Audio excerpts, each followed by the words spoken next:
로마서 9장 1절부터 18절까지입니다. 9장 1절. 내가 그리스도 안에서 참말을 하고 거짓말을 아니하노라. 나에게 큰 근심이 있는 것과 마음에 그치지 않는 고통이 있는 것을 내 양심이 성령 안에서 나와 더불어 증언하노니, 나의 형제 곧 고륙의 친척을 위하여 내 자신이 저주를 받아 그리스도에게서 끊어질지라도 원하는 바로라. 그들은 이스라엘 사람이라. 그들에게는 양자됨과 영광과 언약들과 율법을 세우신 것과 예배와 약속들이 있고, 조상들도 그들의 것이요 육신으로 하면 그리스도가 그들에게서 나셨으니 그는 만물 위에 계셔서 세세의 찬양을 받으실 하나님이시니라. 아멘. 그러나 하나님의 말씀이 폐하여진 것 같지 않도다. 이스라엘에게서 난 그들이 다 이스라엘이 아니요 또한 아브라함의 씨가 다 그의 자녀가 아니라 오직 이삭으로부터 난 자라야 내 씨라 불릴리라 하셨으니, 곧 육신의 자녀가 하나님의 자녀가 아니요 오직 약속의 자녀가 씨로 여기심을 받느니라. 약속의 말씀은 이것이니, 명년 이때에 내가 이르리니 사라에게 아들이 있으리라 하심이라. 그뿐 아니라 또한 리브가가 우리 조상 이삭 한 사람으로 말미암아 임신하였는데, 그 자식들이 아직 나지도 아니하고 무슨 선이나 악을 행하지 아니한 때에 택하심을 따라 되는 하나님의 뜻이 행위로 말미암지 않고 오직 부르시는 이로 말미암아 서게 하려 하사, 리브가에게 이르시되 큰 자가 어린 자를 섬기리라 하셨나니, 기록된 바 내가 야곱은 사랑하고 에서는 미워하였다 하심과 같으니라. 그런즉 우리가 무슨 말을 하리요? 하나님께 불의가 있느냐? 그럴 수 없느니라. 모세에게 이르시되 내가 긍휼히 여길 자를 긍휼히 여기고 불쌍히 여길 자를 불쌍히 여기리라 하셨으니, 그런즉 원하는 자로 말미암음도 아니요 다름질하는 자로 말미암음도 아니요 오직 긍휼히 여기시는 하나님으로 말미암음이니라. 성경이 바로에게 이르시되 내가 이 일을 위하여 너를 세웠으니 곧 너로 말미암아 내 능력을 보이고 내 이름이 온 땅에 전파되게 하려 함이라 하셨으니, 그런즉 하나님께서 하고자 하시는 자를 긍휼히 여기시고 하고자 하시는 자를 완악하게 하시느니라. 18절까지 봉독했습니다. 제목은 하나님의 택한 백성. 하나님의 택한 백성, 오늘 제목입니다. 우리가 로마서 1장부터 이 수요예배 시간에 쭉 증거하고 있는데, 이 구원, 구원과 관련돼서 이 로마서를 우리가 이렇게 생각해 보면, 그 로마서 1장과 2장은 그 구원에 관한 이 서론의 말씀입니다. 그래서 하나님께로부터 우리의 구원이 왔다, 특별히 하나님께로만 우리가 구원을 받을 수 있다 하는 것은, 우리가 이 자연 만물과 우리에게 주신 양심을 통해서 하나님에 대해 어느 정도는 알 수 있을지 몰라도 그 구원에까지는 이르지 못한다. 그러니 구원받는 것은 오직 하나님의 은혜 가운데 예수 그리스도를 믿음으로써만 구원받을 수 있다 하는 것이 이 1장과 2장 이 구원의 서론에 관한 이야기 말씀인 겁니다. 그리고 나서 3장에서부터 5장까지는 이 의, 특별히 칭의, 그래서 우리가 의롭다함을 받는 것은 오직 믿음으로 받는 것이다. 그래서 이 의에 대해서 3장에서 5장까지 기록되어 있고, 그리고 6장에서부터 우리 지난주에 본 이 8장까지의 말씀은 그 성화, 구원을 이루어가는 이 성화와 관련된 그러한 말씀입니다. 그래서 영과 육의 싸움이다. 우리가 그 가운데에서 영을 따라 사는 그러한 삶이 돼야 우리가 거룩함을 이뤄갈 수 있고 이 성화되어져 갈 수 있다 하는 것이 6장에서 8장까지의 말씀입니다.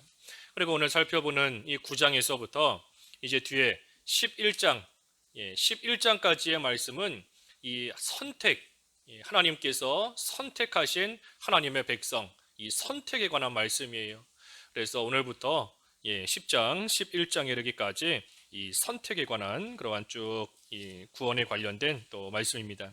그리고 마지막으로 12장에서부터 끝장 16장까지는 이제 구원받은 자로서의 이 생활에 대해서, 생활적인 면, 실질적인 그러한 생활의 면에 있어서 또 증거하는 것이 12장에서부터 끝장 16장까지의 이 말씀인 겁니다.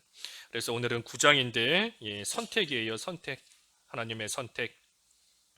여기 1절과 2절에 보니 이 바울에게 큰 근심과 이 고통이 있다 그랬습니다. 큰 근심과 고통이 있다. 이 사도 바울에게 왜 큰 근심이 있고 마음에 그치지 않는 고통이 있는가 하면 이 밑에 이제 3절부터 쭉 나오지만 이스라엘 때문인 겁니다. 이스라엘 백성. 이스라엘 백성이 하나님을 거역하고 그리스도께로 나오지 않고 있기 때문에 그것을 사도 바울이 생각할 때에 같은 이스라엘 민족으로서 같은 사람으로서 그 일이 참으로 마음속에 큰 근심거리고 또 마음속에 없어지지 않는 그러한 이 고통거리가 된 겁니다. 그래서 3절에도 나의 형제 곧 고륙의 친척을 위하여 내 자신이 저주를 받아 그리스도에게서 끊어질지라도 원하는 바로다. 이 바울이 이스라엘 백성을 참 자기 몸처럼 여기며 사랑하고 있는 겁니다. 그들을 자기 몸처럼 여기며 사랑하고 있기 때문에 그 이스라엘이 하나님을 거역하고 있는 그것을 생각할 때에 마음속에 큰 고통을 겪고 있는 것이고 또 예수 그리스도를 믿지 않고 나오지 않고 있기 때문에 또 이 마음속에 사도 바울 마음속에 큰 말할 수 없는 이 근심이 지금 있는 겁니다. 그래서 바울이 이스라엘을 이처럼 자기 몸처럼 사랑한 것 이것은 예수님의 마음을 품었기 때문입니다. 예수님을 품받은 거예요. 예수님께서 자기 백성을 위하여 피 흘려 죽으신 그 예수님을 지금 바울이 본받아서 자기 또한 자기의 같은 민족이고 백성인 그 이스라엘을 생각할 때에 참으로 자기 몸같이 여기며 근심하며 또 고통을 겪고 있는 겁니다.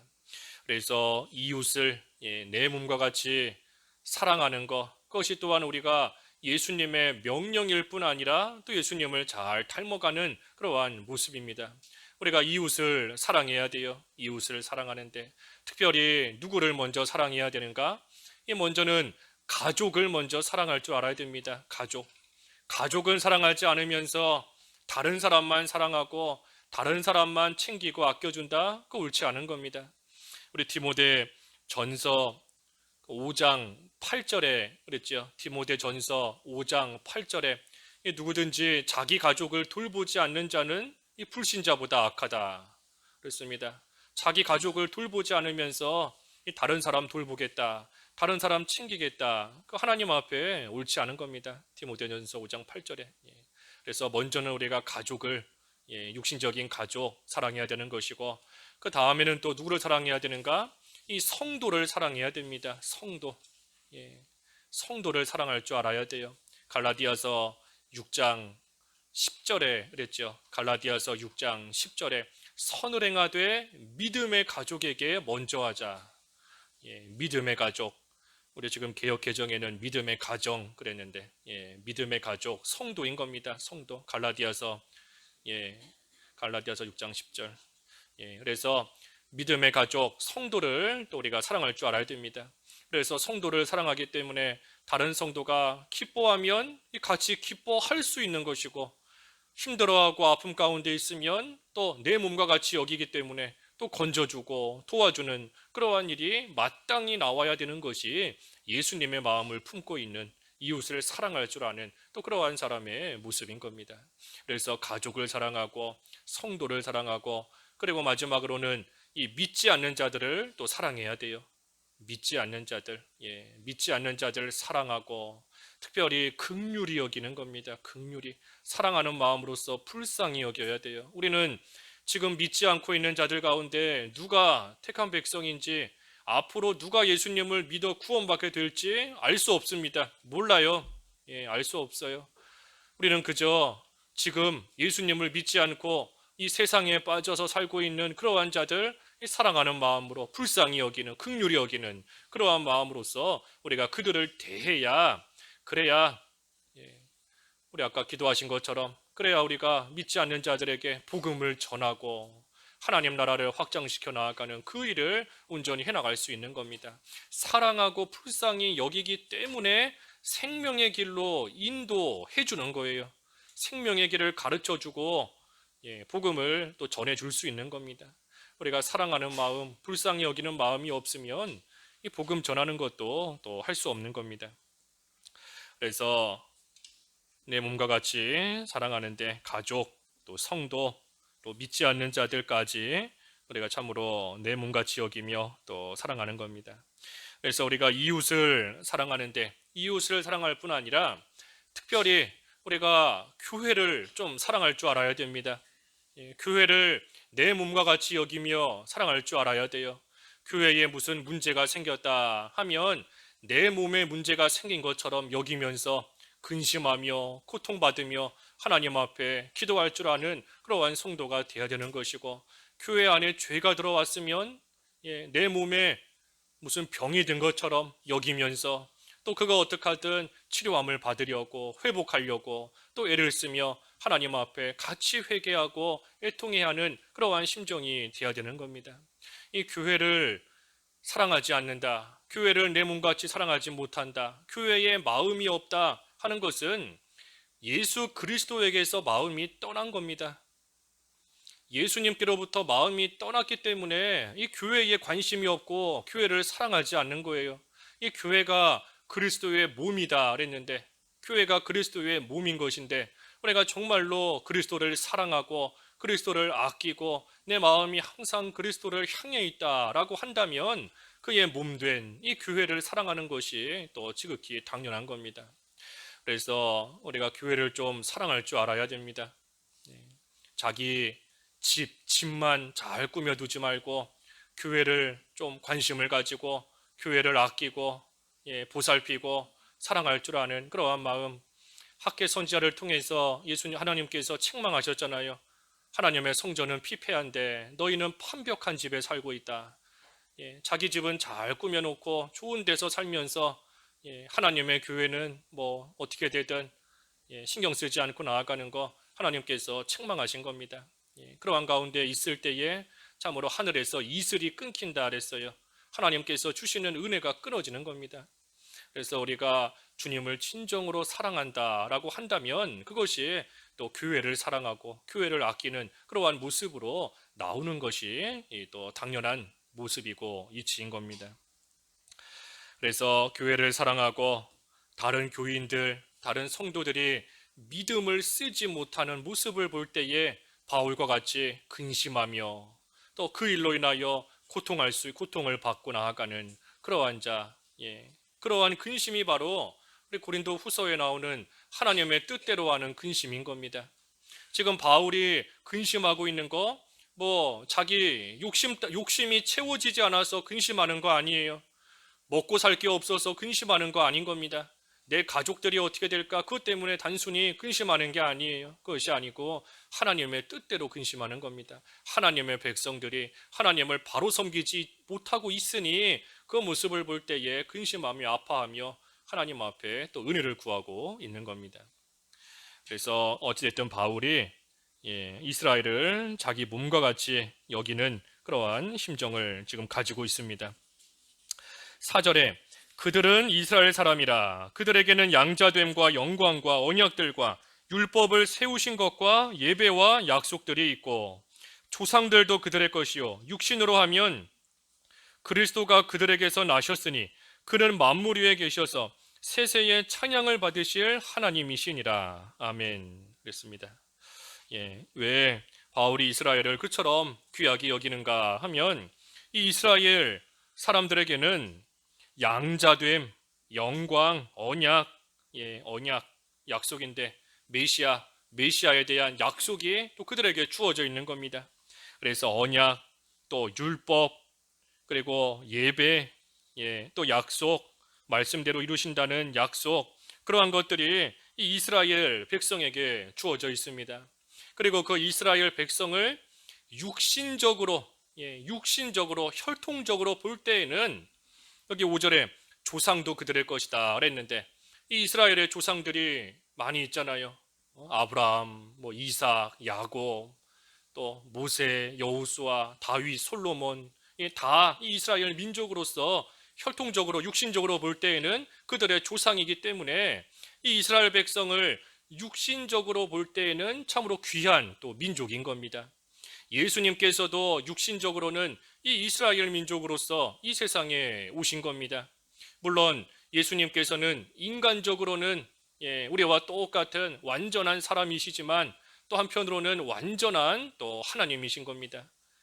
뭐 절반은 사람, 절반은 하나님이 아니라 하나님이시면서 또한 동시에 완전한 사람이고 완전한 사람이시면서 또 동시에 완전한 하나님으로서 예수님이신 것인데 어찌됐든 육신적으로 볼 때에는 예수님께서도 이스라엘의 자손으로서 이 땅에 나셨다. 그러니 그러한 육신적인 면으로 볼 때에도 이 이스라엘이 얼마나 귀한 민족인가. 하나님의 귀한 약속도 받고 율법도 받고 언약도 받고 또 예배도 있고 양자됨도 영광도 있고 조상들을 볼 때에도 그러한데 그런데 그들이 지금은 하나님을 멀리 떠나서 하나님을 거역하는 가운데 있으니 그 모습을 볼 때에 이 사도 바울의 마음이 찢어지는 겁니다.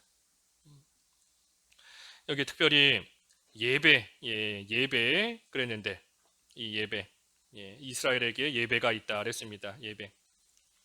이 예배는 이 부르심을 받은 그러한 자들만이 할 수 있는 것이 예배예요.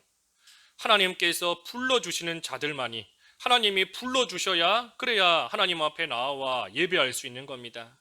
우리의 눈으로 볼 때에는 내가 와서 1시간 예배해 주는 것 같지만 사실은 하나님께서 우리로 하여금 하나님께 예배하도록 하나님이 우리를 불러주시기 때문에 불러주셔야지만 그래야 하나님 앞에 나와서 온전히 예배할 수 있는 겁니다. 그러니 예배에 참석하지 않는다 하는 거 이거 참 심각한 문제인 겁니다. 하나님의 부르심을 못 받는 거예요. 엄밀하게 따지고 보면. 그래서 특별히 우리 주일 공예배 같은 경우에 뭐 몸이 귀찮아서 예배 빠진다, 어디 여행 가고 놀러 가서 교회 안 온다, 예배 안 한다, 그 참으로 심각한 문제인 겁니다. 단순히 1시간 하나님 앞에 와서 예배했다 안 했다 그 차원이 아니라 하나님의 부르심 가운데 있는 자만이 하나님 앞에 나와 예배하는 것인데 예배하지 못했다 하는 것은 그 하나님의 부르심으로서 생각할 때에 참 중대한 문제인 것이고 심각한 문제예요. 그렇기 때문에 이 예배는 특별히 하나님의 성도가 부르심을 받은 무리들이 성도이고 교회지 않습니까? 그 성도만이 하나님께 예배할 수 있는 겁니다. 그러니 우리를 성도로서 교회로서 우리를 불러주실 뿐 아니라 또 하나님 앞에 예배하도록 우리를 불러주셔야지만 그래야 우리가 하나님께 나와서 예배할 수 있는 겁니다. 그래서 예배하지 않았다, 예배 안 했다, 빠졌다 하는 것은 엄밀하게 말하면 하나님의 부르심을 못 받은 겁니다. 뭐 구원에 있어 부르심이 아니라 뭐 심각하게 나아가서는 거기까지도 이룰 수 있겠지만 뭐가 됐든 하나님의 부르심에 응답하지 못하고 하나님의 부르심을 못 받았기 때문에 예배하지 않는 거예요. 그래서 우리가 예배를 결코 가볍게 생각해서는 안 되는 겁니다. 그래서 예배한다. 바꿔 말해 예배로 우리를 불러 주셨다 하는 것은 이 성도의 의무이자 한편으로는 특권인 겁니다. 성도의 특권이에요. 예배는 특권인 겁니다. 하나님께서 많은 사람들 가운데서도 나를 불러주셔서 하나님 앞에 나오게 하시고 하나님께 예배하게 해주신 것, 그것이 사실 성도에게 주신 큰 특권이에요. 그 특권을 못 받은 사람은 못 나오는 겁니다. 하나님 앞에 나올 수 없어요. 그래서 이 예배가 그 이스라엘에게도 주어져 있다 그랬습니다. 여기 6절은 그러나 하나님의 말씀이 폐하여진 것 같지 않도다. 이스라엘에게서 난 그들이 다 이스라엘이 아니요 그랬습니다. 지금 이스라엘 백성이 하나님을 거역하고 그리스도께 나오지 않고 있는데 그런데 바울은 그렇다고 해서 하나님의 말씀이 폐하여진 것 같지는 않다 그랬습니다. 왜 그런가 하면 만약에 민족적인 이스라엘이 정말로 하나님의 백성 참된 이스라엘이라고 한다면 그들이 지금 하나님 앞에 나오지 않고 있는데 하나님 앞에 나오지 않고 하나님을 대적하고 있는데 그렇다면 하나님의 구원 역사가 끊어진 겁니다. 하나님의 백성이 하나님을 섬기지 않고 하나님 앞에 나오지 않고 있으니 하나님의 구원의 역사가 끊어지고 하나님의 구원 운동이 중단된 거예요. 하지만 바울이 그렇게 된 것 같지가 않다. 하나님의 말씀이 폐허지지 않았다라고 한 것을 보면 하나님의 참된 백성은 육신적인 이스라엘이 아니라 영적인 이스라엘이다 하는 겁니다. 영적인 이스라엘. 비록 육신적인 이스라엘은 하나님을 멀리 떠났지만 하지만 그럼에도 하나님의 이 구원의 역사가 계속해서 이루어져 나아가고 있는 것을 보면 하나님의 참된 백성이 따로 있는데 그들이 누군가 육신적인 이스라엘이 아니라 영적인 이스라엘.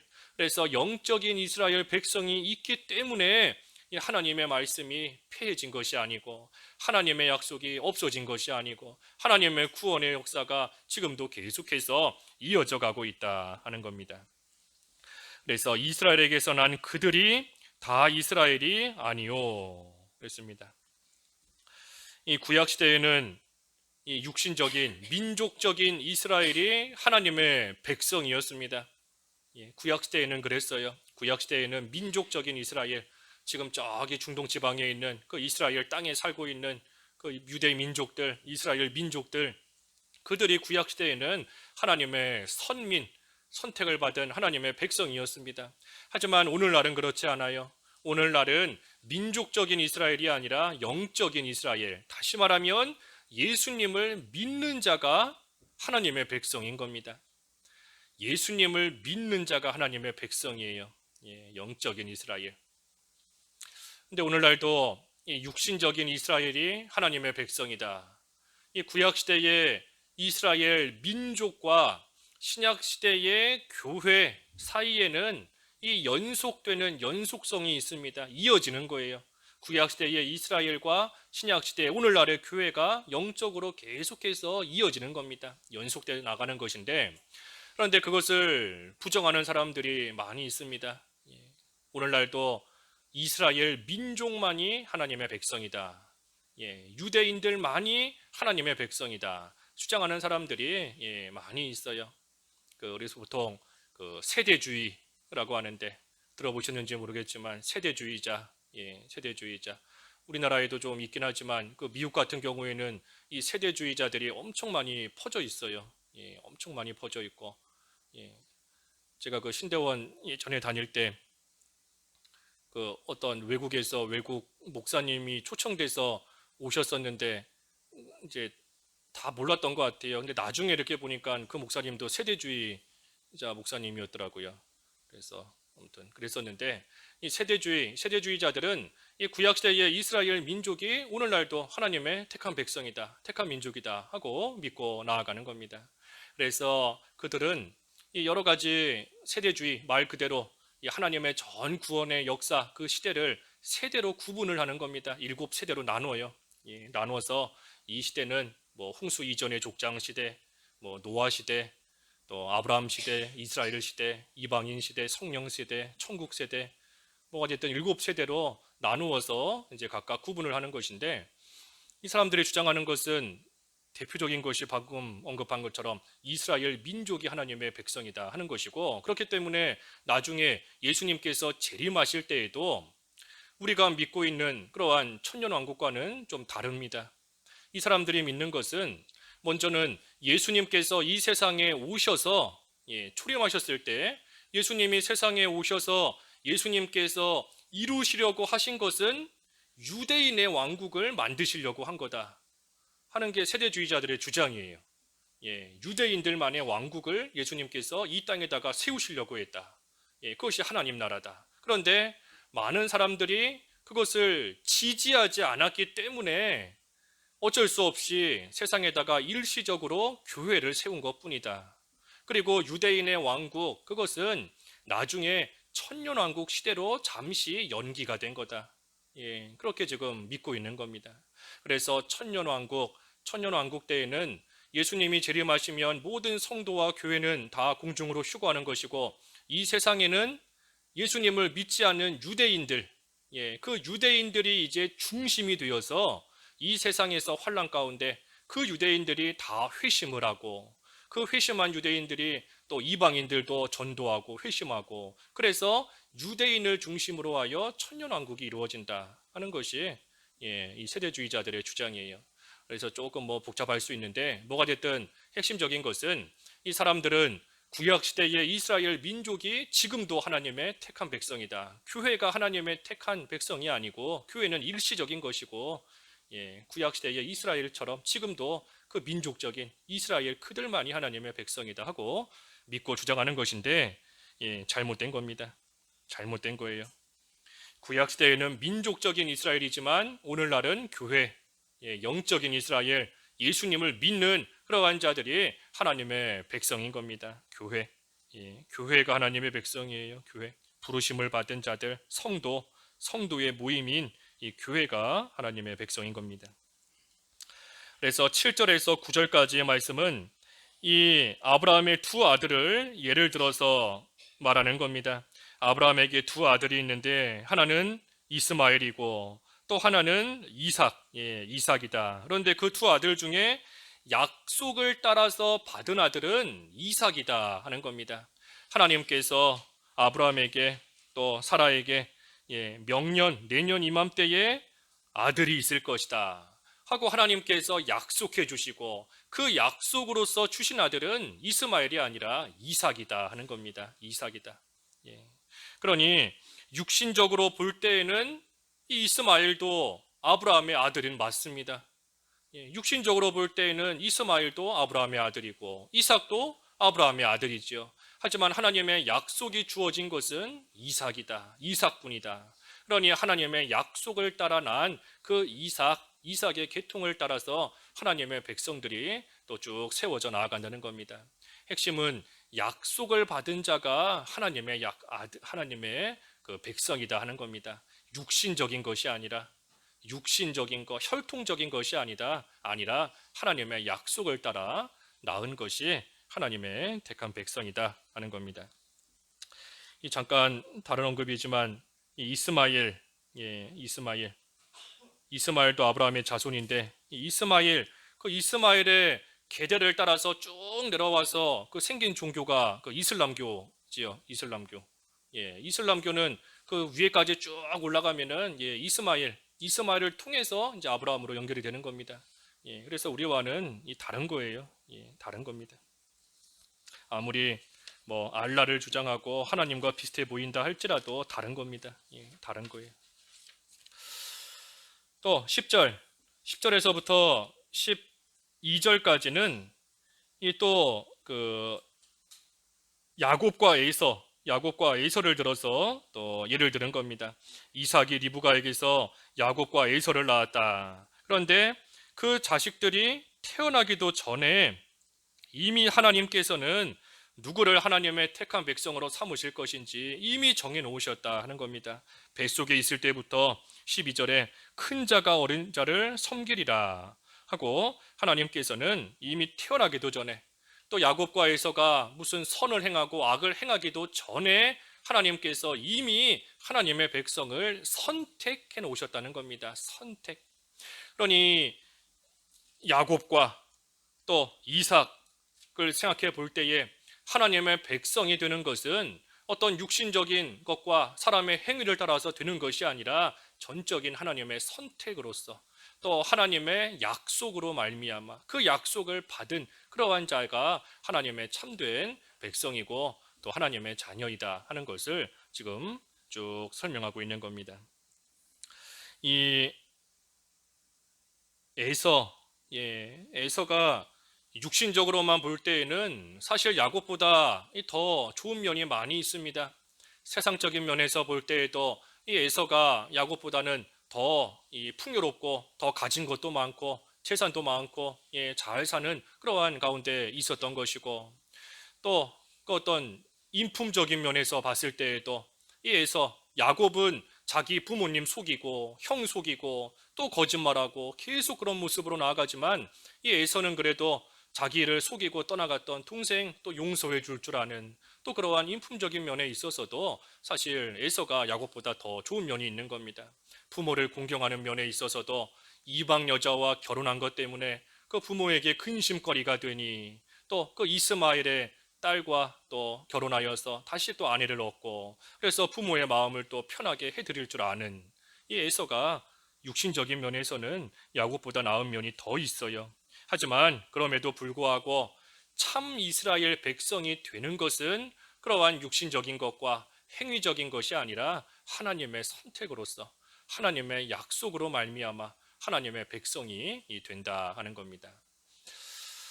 오늘날 천주교, 천주교 우리가 이렇게 보면 참 인품적인 면에서는 우리보다 참 선하게 살아가는 그러한 사람들이 많이 있습니다. 선하게 살아가고 남에게 피해 안 주고 또 모든 면에 있어 좀 착한 좋은 그런 면이 이 천주교를 믿고 다니는 그러한 사람들 가운데 많이 있어요. 하지만 이 선하다고 해서 그걸로 구원받는 거 아닌 겁니다. 선함으로써 다른 사람에게 뭐 잘하고 인정받는다고 해서 그걸로써 구원받는 게 아니에요. 구원은 오직 하나님의 단독적인 하나님의 선택으로서 하나님의 예정 가운데 하나님의 주권 가운데 하나님께서 건질 자를 건지시고 사랑을 베풀어 주실 자를 베풀어 주셔서 그러한 자가 구원을 받는 겁니다. 비록 야곱과 같이 인간적으로 볼 때에는 흠도 많고 사람들에게 손가락질도 좀 당하고 이리저리 어려움도 겪으면서 도망도 다니고 정말 볼품이 없어 보이는 그러한 사람이다 할지라도 하나님의 약속이 있는 이상은 그러한 자가 또 하나님의 구원을 받는 겁니다. 물론 구원을 받은 자가 성도로서의 올바른 모습으로서 자기를 만들어가며 살아가는 거, 그거 중요한 것이고 그건 또 별개의 문제인 거죠. 구원과는 별개인 겁니다. 어쨌든 이 이삭과 야곱의 예를 들어서 하나님의 택함을 받은 또 구원을 받은 백성은 사람에게 달린 것이 아니고 육신적인 것에 달린 것이 아니고 하나님의 선택 가운데 하나님이 살리시는 자를 또 살리셔서 하나님의 백성으로 삼으신다 하는 겁니다. 그래서 13절에도 기록된 바 내가 야곱은 사랑하고 에서는 미워하였다 하심과 같으니라. 하나님께서 야곱을 택하셨기 때문에 야곱에게는 복을 주시고 사랑을 베풀어 주셨고, 하지만 에서는 하나님께서 택하시지 않았기 때문에 또 하나님의 복에서부터 떠나게 되었다라는 겁니다. 그러니 14절에도 그런즉 우리가 무슨 말을 하리요? 하나님께 불의가 있느냐? 그럴 수 없느니라. 이 누가 참 이스라엘 백성, 하나님의 백성이 되었는가? 하나님의 절대적인 주권 가운데 하나님의 단독적인, 하나님의 일방적인 선택을 받은 하나님의 약속을 받게 된 그러한 자들만이 구원을 받게 되었다라고 하니, 그러면 하나님께 이 불의가 있느냐? 하나님께서 누구는 택하시고 누구는 택하지 않으셨으니 이 하나님께서 의롭지 못하신 거 아니냐 하고 지금 질문하는 겁니다. 그에 대한 답은 그럴 수 없다. 그럴 수 없다 그랬습니다. 그럴 수 없다. 왜 그럴 수 없는가? 15절에 모세에게 이르시되 내가 긍휼히 여길 자를 긍휼히 여기고 불쌍히 여길 자를 불쌍히 여기리라 하셨으니 그런즉 원하는 자로 말미암음도 아니요 다른 박질하는 자로 말미암음도 아니요 오직 긍휼히 여기시는 하나님으로 말미암음이니라. 이 하나님께서 긍휼히 여길 자를 긍휼히 여기신다 하는 겁니다. 또 불쌍히 여길 자를 하나님께서 불쌍히 여기신다. 원한다고 해서 다른 박자는 것처럼 열심히 살아간다고 해서 그걸로써 구원받는 것이 아니라 오직 하나님으로 말미암는다. 전적인 하나님의 주권에 달려 있다는 겁니다.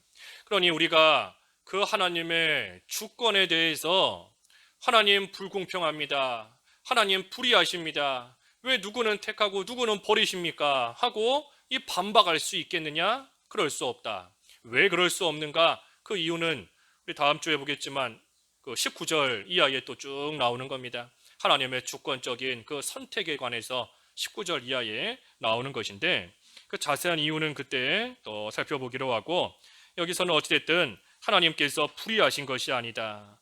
하나님께서 주권을 가지시고 하나님께서 긍휼히 여길 자를 하나님이 긍휼히 여기신다 하는 겁니다. 하지만 반면에 그러면 왜 택하지 않는 자들도 있는가? 왜 내버려 두시는 그러한 자들이 있는가?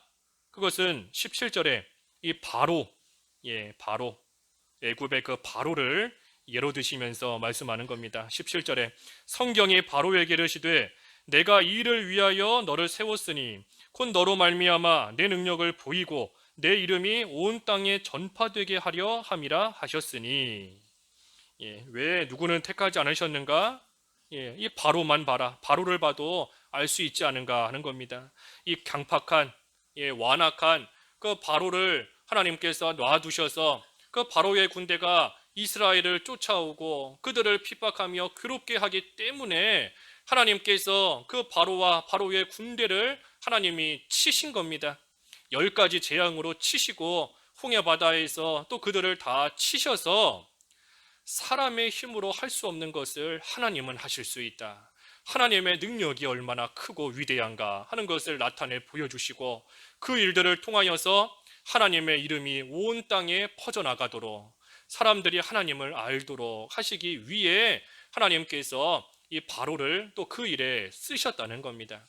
만약에 바로와 같은 이러한 불택자가 없다면 하나님께서 10가지 재앙을 누구에게 내리시겠어요? 홍해 바다에서 빠져 죽게 하는 그 일 누구에게 하시겠어요? 하나님께 택함받지 못하고 유기된 버려진 그러한 자들이 있으므로 하나님께서 그들을 이용하셔서 하나님의 그 크신 구원의 역사와 능력을 드러내시는 그 일에 쓰신다는 겁니다. 그러니 이 불택자도 하나님께서 다 뜻하신 바가 있고 하나님께서 다 쓰시려는 목적과 용도가 있기 때문에 하나님께서 내버려 두시는 겁니다. 하나님께서 다 쓰실 때가 있어요. 다 하나님께서 적재적소에다가 이 불신자들도 다 이렇게 갖다가 놓으시고 하나님의 능력을 나타내시기 위해서 때가 되면 또 하나님께서 그들을 또 필요한 곳에다가 또 쓰시는 겁니다. 그러니 우리 주변에 악한 자가 있다고 해서 낙심하지 말고 이 악한 자도 분명히 하나님의 선하신 뜻을 이루어 가시는 그러한 하나의 도구이구나. 하나님의 선하신 뜻이 또 이루어질 것이다 하는 것을 우리가 믿고 확신하고 어떠한 일 만나도 낙심하지 말아야 됩니다. 낙심하면 안 돼요. 그래서 결론적으로 18절에 그런즉 하나님께서 하고자 하시는 자를 긍휼히 여기시고 하고자 하시는 자를 완악하게 하시느니라. 그래서 구원은 사람에게 달린 것이 아니고 사람의 행위나 또 뭐 누구의 자손으로 태어났다 그런 것에 달린 것이 아니고 오직 하나님으로 말미암은 것이다 하는 겁니다. 그러니 하나님께서 나를 긍휼히 여기셔서 나를 택해 주시고 나를 하나님의 백성으로 삼아 주신 것, 우리가 그것을 생각할 때에 하나님 앞에서 겸손히 감사하며 또 하나님을 섬기는 겁니다. 그것이 우리를 향하신 이 하나님의 사랑이에요. 하나님의 사랑, 끊어지지 않는 하나님의 사랑인 겁니다. 나를 택해 주시고 하나님의 자녀 삼아 주신 것. 그러니 우리는 택함 받은 자로서 이 구원의 은혜를 늘 생각해야 됩니다. 하나님의 구원의 은혜를 날마다 묵상하고 이 구원의 은혜를 깊이 생각하며 나아가야 돼요. 그러면 구원의 은혜를 깊이 생각하고 나아가면 그때에 감사하는 생활, 또 겸손해지는 생활이 될 수 있습니다. 구원의 은혜를 우리가 깊이 생각해야 항상 범사에 감사하는 생활을 할 수 있어요. 또 겸손해질 수 있는 겁니다. 내 공로로서 내 공로가 조금이라도 이 구원에 좀 들어갔다면 뭐라도 내세울 게 있겠는데 내 공로는 하나도 없이 오직 하나님의 전적인 은혜로서 우리가 구원받았으니 그것을 생각하면 겸손해질 수밖에 없는 겁니다. 또 하나님의 은혜에 감사할 수밖에 없어요. 그래서 우리가 구원의 은혜를 깊이 생각할 때에 감사하며 겸손해지는 것이고 또 한 가지는 그때에 우리에게 또한 기쁨과 평강이 있는 겁니다. 왜 기쁨이 없나? 왜 평강이 없나? 구원의 은혜를 깊이 묵상하지 못하기 때문인 겁니다. 우리가 구원의 은혜를 생각해야 돼요. 그때에 우리에게 참된 기쁨이 있는 겁니다. 나를 택하여 주시고 얼마나 많은 사람들이 있어요. 수많은 사람들 가운데서도 하나님께서 나를 택하여 주시고 구원 얻게 하시고 천국으로 나를 인도해 주시는 것을 생각할 때에 그 일이 우리에게는 큰 기쁨인 것이고 즐거움이 되는 겁니다. 그러니 우리가 구원의 은혜를 생각할 때에 우리 심령에도 하나님 나라가 이루어지는 겁니다. 구원의 은혜를 생각해야 돼요. 하나님 나라, 의, 평강, 기쁨, 희락, 그때에 우리 속에 천국이 이루어지는 겁니다. 그리고 마지막으로 구원의 은혜를 우리가 깊이 생각할 때에 그때에 예배하게 되는 겁니다. 그때 하나님께 우리가 온전한 예배를 하게 되는 거예요. 예배를 통해서 나를 구원해 주신 것을 감사하는 것이고, 예배를 통해서 또 하나님 앞에 구원받은 자로서 바로 살지 못한 것을 깨닫고 회개하는 것이고, 예배를 통해서 하나님의 백성으로서 하나님의 말씀을 듣고 그 말씀대로 또 살아가는 또 그러한 성도의 삶이 되는 겁니다. 그리고 그것이 세상에 나아가서는 우리의 삶으로서 하나님을 섬기는 그것이 우리의 삶으로서 나타나는 거예요. 그러니 예배와 삶은 이 별개가 아닌 겁니다. 이어지는 거예요. 삶이 예배인 것이고 또 우리의 예배가 또 삶인 겁니다. 예배 시간에 우리가 감사하고 회개하고 하나님의 말씀을 들어 그 말씀대로 살겠다 또 기도하며 결심하고 나아가서 세상에 나가서 그대로 살아가는 겁니다. 그대로 살아가는 거예요. 그리고 그대로 살다가 또 세상에서 이리 치이고 저리 치이고 상처받고 힘들고 할 때에 또 하나님께서 그러한 우리를 불러주셔서 하나님 앞에 나오게 하시고 하나님께 예배함으로써 다시금 새 힘을 얻게 하시는 것이 하나님의 택한 백성에게 주시는 하나님의 은혜예요. 그렇기 때문에 앞에서 증거한 대로 예배가 특권인 겁니다. 예배가 특권인 거예요. 우리가 하나님 앞에 나와 예배하지 못하면 우리는 이 세상에서 이리저리 고난만 당하고 이리저리 치이다가 결국은 지치고 쓰러지고 낭망할 수밖에 없습니다. 하지만 하나님께서 그때그때마다 우리를 불러주시는 겁니다. 하나님 앞으로 나오게, 그래서 하나님이 주시는 힘을 얻게, 다시금 그 힘을 받아 세상에 나아가서 다시금 승리하는 삶이 되게 하나님께서 우리를 불러주시는 것, 그것이 또한 예배인 것인데, 우리가 구원의 은혜를 깊이 생각할 때에 그때에 하나님 앞에 온전한 예배 또 우리가 할 수 있다 하는 겁니다. 그래서 결론적으로 마지막으로 우리를 하나님께서 택하여 하나님의 백성으로 삼아 주신 것, 한마디로 말하면 하나님을 위해서 살도록 하기 위한 겁니다. 나를 왜 택해 주시고 나를 왜 구원해 주셨는가? 하나님을 위해서 살아가도록. 그것이 바로 하나님의 영광인 겁니다. 하나님의 영광, 사람의 제일 되는 목적, 하나님을 영화롭게 하는 것. 그래서 하나님께 영광을 드러내고 하나님을 위해서 살아가도록 하기 위해 우리를 구원해 주시고 우리를 특별히 선택해 주셨다. 그러니 우리가 그것을 생각할 때에 나를 택해 주신 그 은혜에 대해서 늘 기뻐하는 생활, 기쁘고 즐거움 속에서 겸손히 감사하는 마음으로 하나님께 예배하는 그러한 생활이 되는 것, 그것이 하나님의 택한 백성으로서의 또 온전한 모습인 겁니다. 그래서 오늘 하나님의 택한 백성 그랬어요. 하나님의 택한 백성, 구약시대와는 다르게 오늘날은 교회, 성도가 하나님의 택한 백성이다 그랬습니다. 그래서 우리를 구원해 주신 그 은혜를 우리가 참으로 깊이 묵상하는 그러한 생활이 될 때에 감사하며 겸손하며 또 즐겁고 기뻐하며 하나님께 예배하는 생활이 된다 그랬으니 이 말씀 생각하시면서 잠깐 기도하겠습니다. 잠깐 각자 기도하시지요. 하나님의 택하 말할 수 없는 은혜와 하나님의 주권 가운데 저희를 택하여 하나님의 백성 삼아 주신 것을 참으로 감사합니다. 이 구원의 은혜를 깊이 묵상하며 날마다 생각할 수 있는 저희들의 믿음이 되게 하여 주시옵소서. 그때에 참으로 겸손하고 감사하며 즐거움과 기쁨 속에 하나님께 온전히 예배하는 그러한 저희들의 삶이 되어서 어디에서나 하나님의 영광을 드러내며 하나님의 백성으로서의 합당한 모습으로 살아가는 그러한 저희들이 다 될 수 있도록 인도해 주시옵소서. 예수님의 이름으로 기도하옵나이다. 아멘.